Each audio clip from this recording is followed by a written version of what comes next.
On this episode of Locked On Grizzlies, I've got a special guest. I was tired of being alone. I missed Michael Cole, but a good friend of mine, Parker Fleming from my Grizzly Bear Blues days, is here with me, and we are going to talk Grizzlies Brooklyn, Memphis shocking the Nets there in New York. Then we'll talk about Luke Kennard's value to the Grizzlies moving forward, and Parker does a great job breaking down the NBA draft. We're going to do some preliminary discussion of prospects next here on Locked On Grizzlies. Let's lock in. You are Locked On Grizzlies, your daily Memphis Grizzlies podcast, part of the Locked On Podcast Network, your team every day.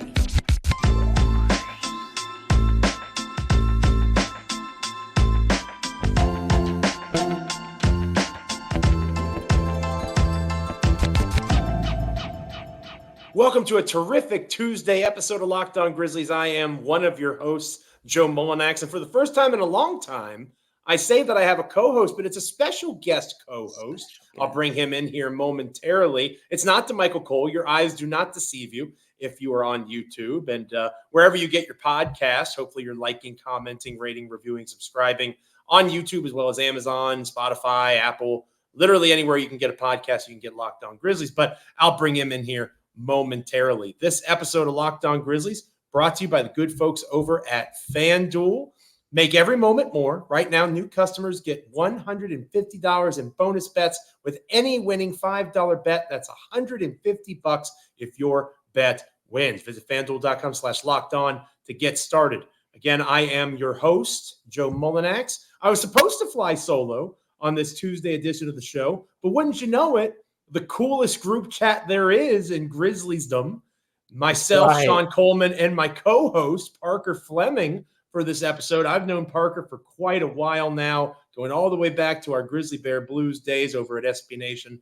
Parker has done a phenomenal job everywhere he's been, and it's great to have him on now. He runs a Substack that you most certainly should subscribe to. I am a subscriber. I'll let him pronounce it because I always butchered it and mess it up. But Parker, thank you so much for being here on this episode of Locked On Grizzlies. Again, DeMichael will be back tomorrow, but I was tired of being alone, so I called on an old friend. How you doing, buddy?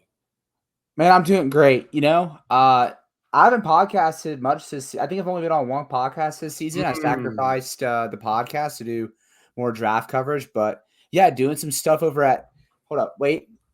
SubTsakalidis. SubTsakalidis. Oh, yeah, you got the. I like that. Yeah, my brother-in-law and sister-in-law got this for me for Christmas so that I can really have cool. it on my podcast and stuff. I'm like, that's awesome. Now I need to be on more podcasts. And Joe, you fulfilled the wish. And I hope nobody hops off because I'm not absolute rock star DeMichael Cole, award-winning journalist DeMichael Cole. But I think this is still gonna be a fun conversation. I'm more nervous that they're gonna like you more than they like me. And they're going to be like, hey, you should replace Joe with Parker. And it can be Parker and DeMichael, and they can, have a much better podcast. But, maybe this will be the start of something new here. Every once in a while, we'll bring you on when I'm alone, and we can have some good conversations because you're more than certainly able to have such talks about the Memphis Grizzlies. You've been covering them almost as long as me. You're just not as old as me. Yeah. I think, Parker, jumping into Grizzlies stuff here, the Brooklyn game on Monday was really interesting because I feel like I have like a magical power that I've developed in the last day or so. Like there's some sort of osmosis or telekinesis that I have developed where I say something or I talk about a player and then they perform better. And I'm wondering how to handle this new responsibility. Because if Spider-Man taught us anything, it's that with great power comes great responsibility. I called out Luke Kennard on the Monday episode of the show. I called out Trey Jemison on the Monday episode. And those two guys literally had their best games in a long time. Plus Vince Williams Jr. doing some nice things. Santi Aldama, Jake LaRavia, your boy. I'm sure that there will be some other names and other ideas that you'll float here. But again, I feel like that we all just need to acknowledge the powers that I've developed as I've, grown as a Locked On Grizzlies host. The Grizzlies leaning on Kennard and Jemison in particular to pull off an upset win in Brooklyn. Yeah, I mean, Joe, you have a very prominent voice in the Grizzlies social media landscape, Sure. the Grizzlies media landscape as well, with your days at Locked On Grizzlies and GBB, where I feel like now they just get the sense. You may not even be putting it out on the airwaves or anything. Fair. They might just sense, I think Joe Mullinax is being a hater right now. Let's go prove him wrong. There is a very strong energy that I give off when I get into, I don't know if you were able to catch the Monday episode, Parker, but I use my yelling podcast voice, which you're not supposed to do, right? Like, I'm not Skip Bayless. I'm not one of those guys. People don't want to hear that. They come for hard-hitting analysis and for reasons to make fun of me. They don't want to get yelled at as they're on the treadmill or driving to work. But I do think that it's really cool to see the success that Luke Kennard, and we'll talk more about Luke later on in the show. But whether it's Kennard, Jemison, the team at large, everybody kind of had flashes in this game. And it's probably what is going to be realistic for Memphis moving forward, Parker. They're going to have games like Portland, right? The different ways of losing, whether it's blowing a lead or whether it's getting blown out. And then there will be times, inexplicably, that maybe their opponent overlooks them. Maybe they catch them on an off night, and the Grizzlies still have NBA basketball players that are capable of producing. So no John Morant, no Desmond Bane, no Jaren Jackson Jr., no Marcus Smart, no problem against the Nets. The other guys were able to get the job done, even with Brooklyn being relatively healthy. They were missing a guy or two, but nothing to the scale that the Grizzlies are dealing with. Yeah. And you kind of hit the nail on the head there. And I think people are, because I saw people throwing out the whole like, oh, they're going to develop a losing culture, stuff like that. But I don't think they realize how hard it is to play NBA basketball without A, NBA point guards, and B, NBA big men, and C, all-star talent. Like take for example, the Brooklyn Nets. They, with all due respect to our favorite trade target, Mikal Bridges, they don't have an all-star on that team.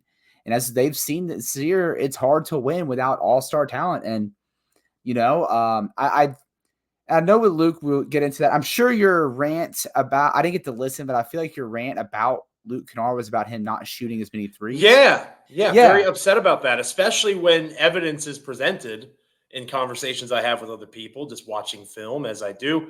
Luke Kennard, not quite to the John Conchar carefully curated three-point shots, but I do think there's something to Luke insisting at times almost to make the extra pass when he, especially in this current iteration of the Grizzlies, is most certainly their best offensive option.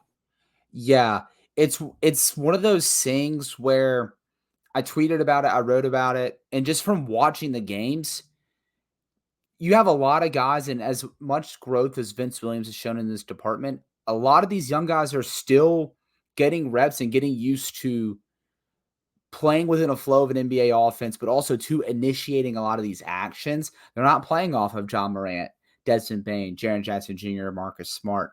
They're the ones having to create a lot of stuff.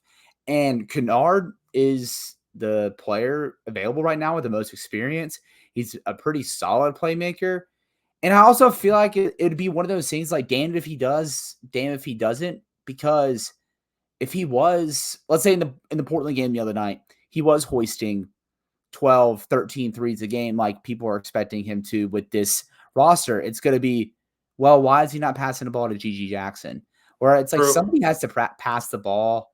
I think tonight he just had the ultimate blend of it. But, I mean, yeah, I just think everything right now boils down to it's going to be a lot tougher to set stuff up because of the lineups thrown out right now. It's a part of the growing pain process. But I think tonight was the best illustration of just that togetherness on both sides of the floor.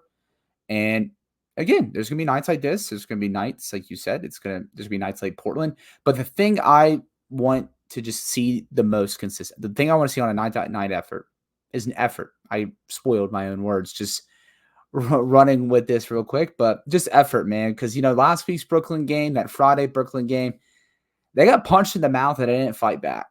Whereas this game, they weathered storms. That fourth quarter was probably one of the most hilarious fourth quarters I've ever seen. From just, it looked like nobody, I wouldn't say nobody wanted it, but I felt like both sides, both the Grizzlies and Brooklyn, were making it a lot harder on themselves. So yeah, I'm always here for a good win. Shout out Taylor Jenkins, win number 200. Yeah. 200 wins for Taylor Jenkins. I feel like that'll be a good topic for DeMichael and I to cover on our Wednesday episode, where Jenkins fits in the echelon of Grizzlies coaches, and obviously still more work to do. But, we talk about him getting fired more than we should. So maybe we talk about where he ranks among the best coaches in Grizzlies history. That might be a good topic. And again, I want to stress, Parker Fleming is a wonderful guest host. If anything, he'll replace me. DeMichael Cole will be back. Don't be panicked. I'm the odd man out more than likely as I open up Pandora's box of Parker Fleming hopping on Locked On Grizzlies. When we come back here on Locked On Grizzlies, we're going to talk a little bit more about Luke Kennard. I believe he had 7 or so assists. That facilitation that I'm a big fan of with Luke. His value moving forward. DeMichael and I have talked a lot about Kennard versus Steven Adams, who was traded by Memphis. I'll get Parker's take on that next here on Locked On Grizzlies. But first, this episode of Locked On Grizzlies is brought to you by BetterHelp. Sometimes we all need the opportunity to get something off our chest. And I want to stress, we're talking about sports here, right? We're talking about the Memphis Grizzlies. We're talking about a team that's 3-12, 3-13 in their last so many games. Big or small, while sports may not seem like that big of a deal, they can frustrate us. And in the grand scheme of life, it's important to let out any frustration, especially to people that are unbiased about what's going on in your day-to-day life. Therapy can be different for everybody. Most of us have bigger problems than our favorite sports team struggling. It's important to get things off your chest every once in a while. If you're thinking of starting therapy, give BetterHelp a try. It is entirely online, designed to be flexible, and suited to your schedule. Visit BetterHelp.com/LockedOnNBA to get 10% off your first month. That's BetterHelp, HELP.com/LockedOnNBA. When we come back here on Locked On Grizzlies, we are talking Luke Kennard and his value to Memphis moving forward. Stick with us. Welcome back to Locked On Grizzlies. I am Joe Mullinax, joined by my special co-host for this episode of Locked On Grizzlies, Parker Fleming of Grizzly Bear Blues and Bluff City Media and all these wonderful things that he and I used to do together. Yep. I missed Parker. Very excited to have him on the show with me. And again, maybe we can make this a thing every once in a while. DeMichael and I go solo every once in a while, and maybe, if I miss DeMichael or something like that, I'll call to the bullpen and see if Parker Fleming wants to hang out with me and talk Grizzlies basketball for a little bit here on this Tuesday episode. In particular, DeMichael will be back with me on Wednesday. Parker, DeMichael and I have had it out about Luke Kennard, and I want to stress I love DeMichael Cole, and I think it's at the stage of our relationship where I love him more than he loves me, and that's fine. All right, that's fine. I'm not bitter or sad about that at all. But I think with DeMichael and I, the thing that we've had our biggest brouhahas about recently are Steven Adams and Luke Kennard. He has made it very clear, both at the Commercial Appeal as the Memphis Grizzlies beat writer and here on Locked On Grizzlies, that he thinks Memphis made a mistake, that he thought that Steven Adams should still be here as a member of the Memphis Grizzlies and Luke Kennard should have been the priority of moving off of. And I disagree, respectfully, of course. I think Luke Kennard's elite three-point shooting, the playmaking that they haven't tapped into enough, which we saw in the game on Monday, 7 assists to go along with his great scoring night. I am a believer in Luke Kennard staying with Memphis moving forward. Obviously, there's still potential for roster moves, and Luke's contract is one that can pretty easily be moved, comparatively speaking, in terms of when Memphis tries to do some form of roster consolidation, going in a different direction, whatever the case might be. So I'll pose the question to you, Parker Fleming. How do you perceive the value of Luke Kennard moving forward this season and into a pretty consequential offseason for the Grizzlies approaching this summer? Yeah, I think I need to make sure I start this conversation by saying that I'm probably higher on Luke Kennard than most. And here's the thing I just find really perplexing within all this is all these years, Joe, dating back to when you were commenting on Grizzly Bear Blues posts as Bullet. Yeah, like 2012, Back when I was just a high school kid with a Bieber haircut. What was the big need for the Memphis Grizzlies? Three-point shooting. Three-point shooting. The Grizzlies, and I'm kind of spoiling something I'm working on for next week. Right now, the Grizzlies are employing somebody, paying somebody to be a three-point shooter that has connected on 44% of his three-pointers this season. And guess what? He's done it for 4 straight seasons. Which is part of the reason why I argue Luke Kennard is one of the top 10 3-point shooters in the history of the NBA. It's probably like number 8, 9, or 10, but I think he's in the top 10, Parker. Yeah. I was going to say the only other player that's done that in that many consecutive seasons, Steph Curry. There are only 6 players in NBA history that have shot 44% or better from 3 on 6 or more attempts per game in multiple seasons. Luke Kennard is one of them. This team, still with Luke Kennard on the roster, their biggest Achilles heel to this day is 3-point shooting. And guess what? When you have a paint-heavy point guard like John Morant, when you have an ISO post presence like Jaren Jackson Jr., when Desmond Bane is evolving his game as quote-unquote downhill Des, what do you need next to them? Floor spacing. And that's just my thing with Luke. I mean, granted, the results, they've been inconsistent this year, but, I pulled up cleaning the glass here. Let me just rattle off the offensive ratings with Luke Kennard and John Morant or Desmond Bane. Please. And this is before including the impressive performance from Luke on Monday night. Yes, this was last season. So I know it's not this season, but we also have seen John Morant. Right, just clarifying. Absolutely, yeah. Yeah. With Ja, Dez, and Luke on the floor together, the Grizzlies scored 144 points per 100 possessions in 136 possessions, not counting what they did in the playoffs when they basically blitzed the Lakers anytime Luke Kennard replaced Dylan Brooks. With Luke and Dez on the floor together, which had more sample size because of Ja's suspension, the Grizzlies scored 130 points per 100 possessions with those two guys on the floor together. Seems pretty good. With Ja and Luke Kennard, the Grizzlies scored 126 points per 100 possessions. I understand the defensive concerns. I understand that he doesn't have this flashy bag that most bench bucket getters have, but Luke Kennard makes your offense better. And I understand, like, if you're worried about the defensive utility of him in a playoff series, I worry more about that. Like, it's matchup dependent if you really think about it.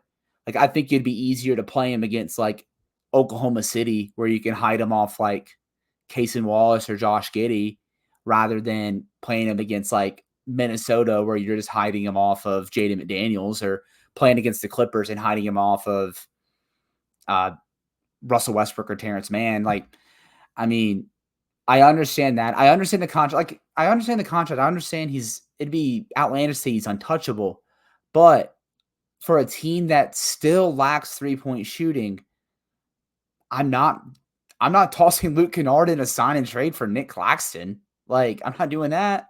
So that's just kind of where I stand on Luke. I think his value is amplified when he can capitalize off. I know you hate this word, Joe, and you might kick me off the pod for using it. No. I invited you. I won't kick you off, but I know where you're going with this.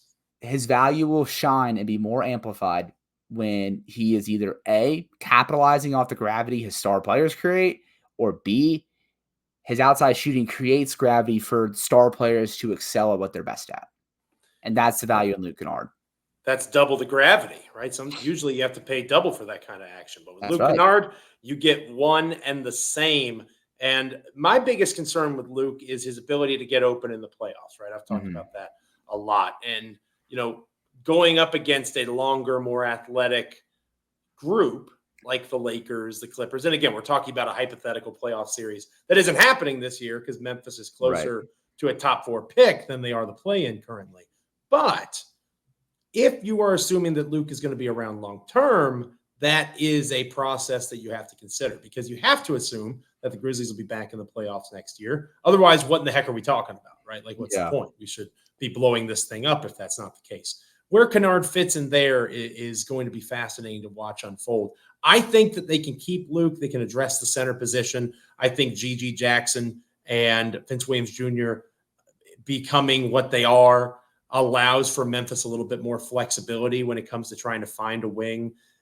I'm more of the mind to, now that they've made themselves more financially solvent, if they don't trade the pick, which we'll talk more about here momentarily, using it on a big, my fee-fi fo-fum agenda that I'm going to continue to push focusing on that sort of stuff and allowing for the team to continue to find chemistry and seeing what they actually look like healthy, right? Obviously, no longer having Steven Adams, that changes things a little bit.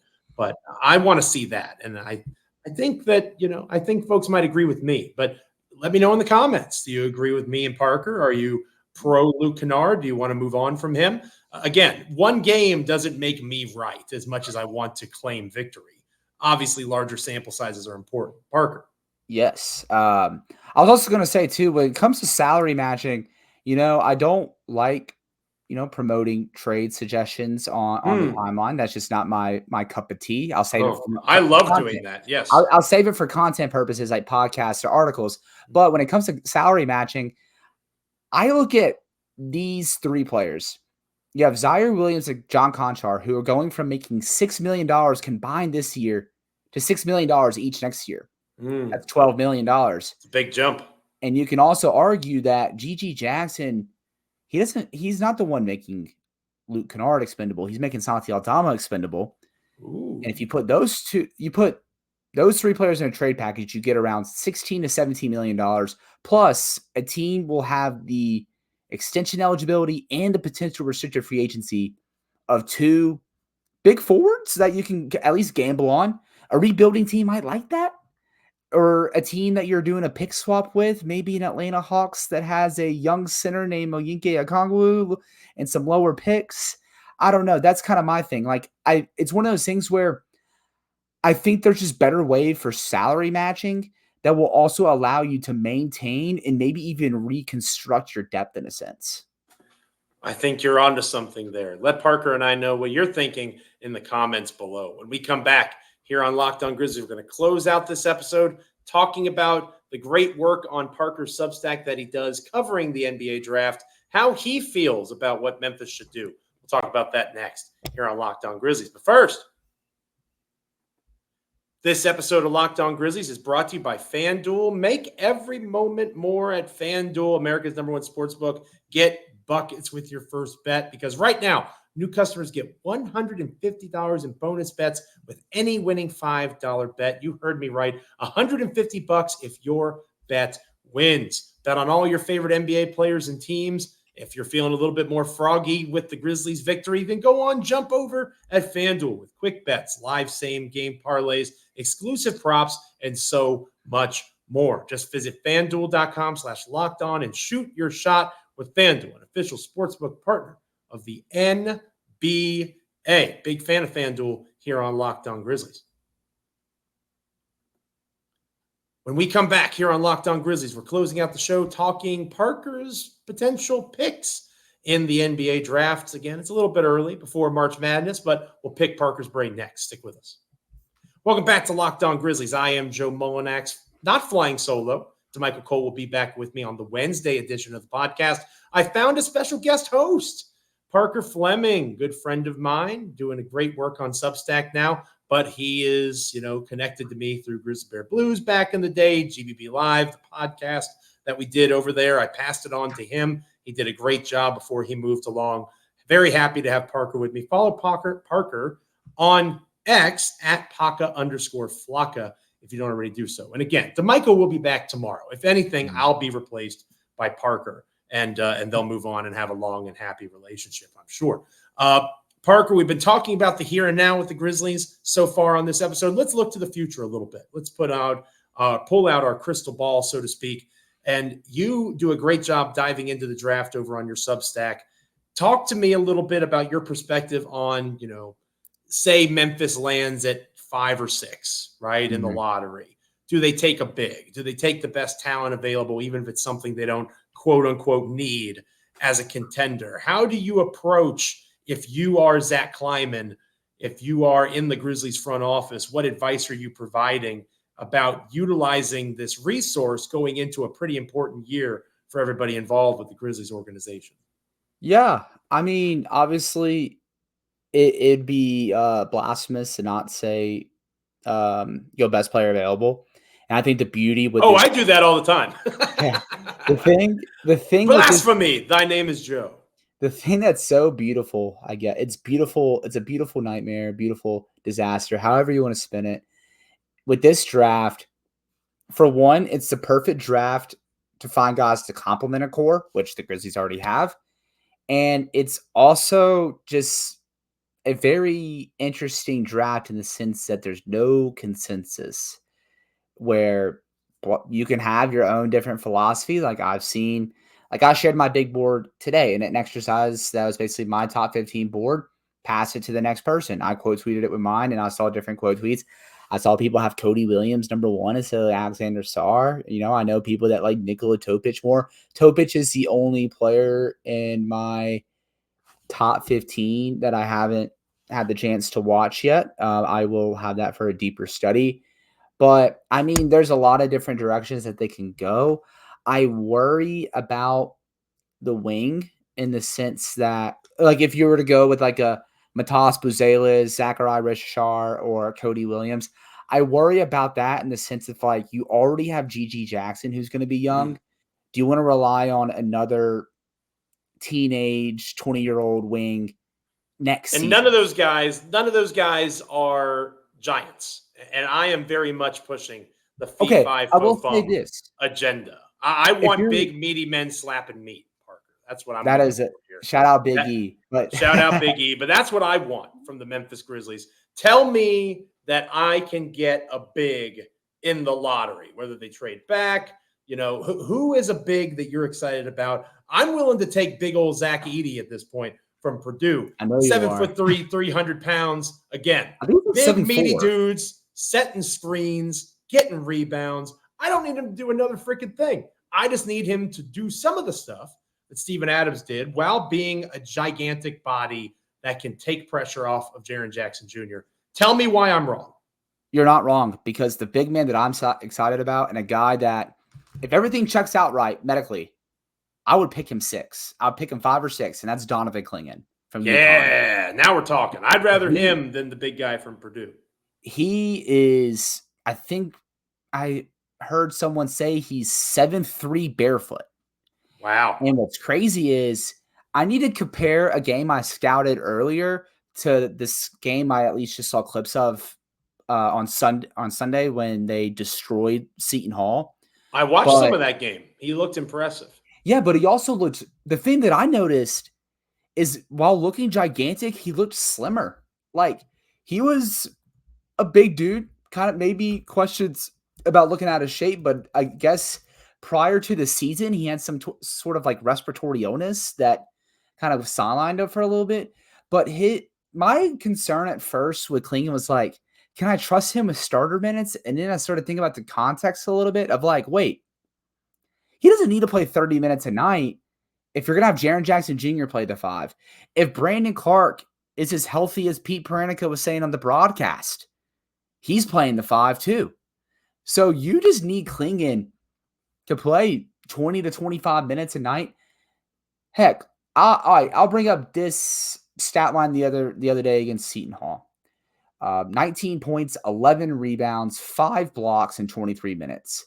Against Marquette, who has a NBA level center prospect in Oso Agudara.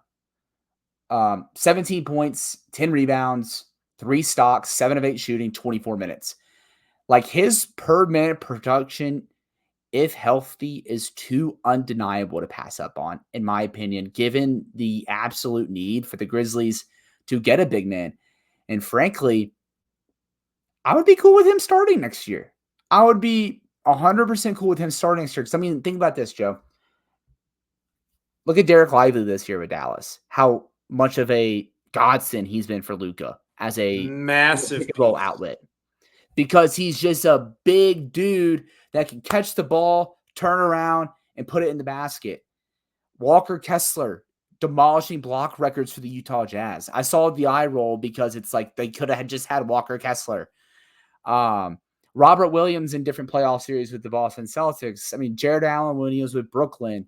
Like, rookie bigs can produce early. It's not like the older NBA. Like, hell, Steven Adams when he was early days a spring chicken in OKC, he replaced Big Perk rather quickly. So, I mean, I just think if we're going big man here, I also got to shout out 92.9's Gabe Kuhn.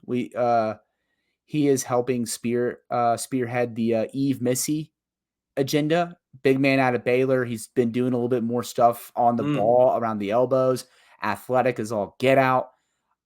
He's another center to watch for. But yeah, I mean, if we're out here pushing fee, fi, fo, fum agendas, Donovan Clingan is the absolute one. He is the chosen one. Joe, he is the guy that you will be writing columns about, speaking it into existence like you did with Chandler Parsons so long ago. Ooh, yeah, that was a long time ago. Goodness gracious.